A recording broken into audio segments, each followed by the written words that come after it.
Weather Service in Shreveport has issued a tornado warning for West Central Bossier Parish in northwestern Louisiana until 1:30 p.m. Central Daylight Time. At 12:54 p.m. Central Daylight Time, a severe thunderstorm capable of producing a tornado was located near Benton, or 10 miles northwest of Bossier City, moving east at 15 miles per hour.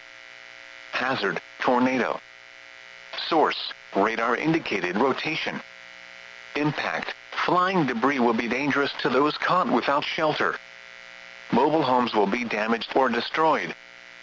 Damage to roofs, windows and vehicles will occur. Tree damage is likely. Locations impacted include Benton and Linton. Move to an interior room on the lowest floor of a well-built building away from windows.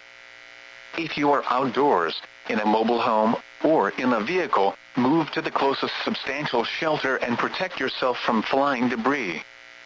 Repeating, a tornado warning has been issued until 1:30 p.m. Central Daylight Time for the following parish: Bossier, Louisiana,